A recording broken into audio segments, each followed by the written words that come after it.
Okay, former Attorney General Jeff Sessions defending President Trump tonight, calling out former National Security Advisor John Bolton for disloyalty, saying this book could set a damaging precedent. Former AG joins us now. Jeff Sessions also running for a Senate seat, which he has held before in Alabama. Senator, good to have you with us. Thank you. Good to be with you.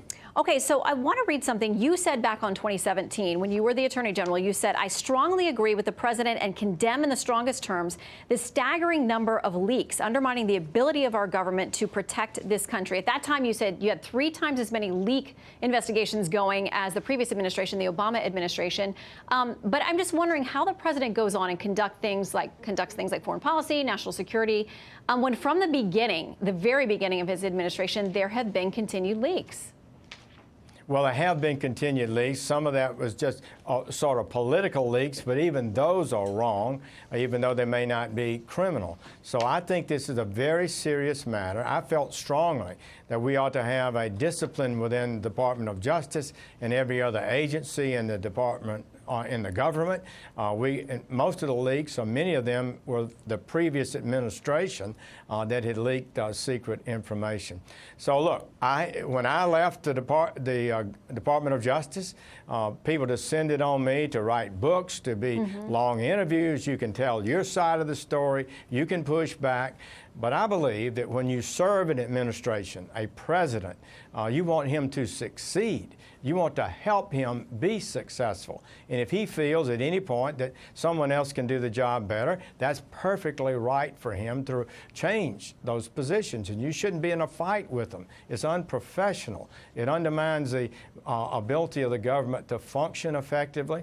And even if this information in Mr. Bolton's book, and I know John well, I don't think I think he's a patriot, but I just got to say, any smart intelligence operative, even if it doesn't have top secret information in it, can divine policies, tendencies, ideas of the United States government and could help them in their activities. Well, and you know, one of the debates going on in the Senate now is the most heated one is over whether or not he should be called to testify. He said if the Senate subpoenas him, he will. The Washington Examiner, in a headline, in an opinion piece, the headline, "Let John Bolton Testify," says this: in Bolton, there is a willing witness who has direct knowledge of a story that has been the subject of public debate for months, and that involves the serious question of removing a president from office. The Senate should let him be heard. Now, he could show up there. The president could invoke executive privilege claims on any number of things. Do you think that the Senate, if they're going to have a full and fair trial, need to hear from Bolton? Look, I think the case is insubstantial. I believe it's nowhere close based on, if you assume the information that's out there is accurate, and I would assume that Mr. Bolton would do nothing more, is argued, then bolster that case. The facts don't support impeachment. I think the Dershowitz arguments, the Ken Starr legal arguments are sound and valid. So I don't think the Senate needs to hear additional witnesses. They brought forth the case. They've had 18 of them. The House didn't subpoena these issues. They didn't force the issue.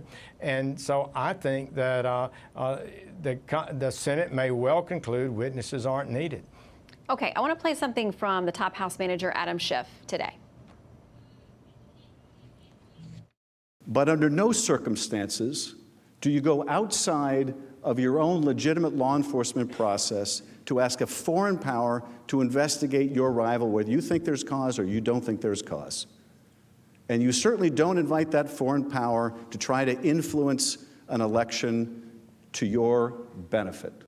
Congresswoman Elise Stefanik, who's a member of the president's defense team, says this: what a stunning turn of events today to hear Adam Schiff declare from the well of the United States Senate that it is impeachable for a sitting president to allow the Department of Justice to investigate a political rival's campaign. She ends at 2016 crossfire hurricane. Any thoughts that you have on how this whole thing got started?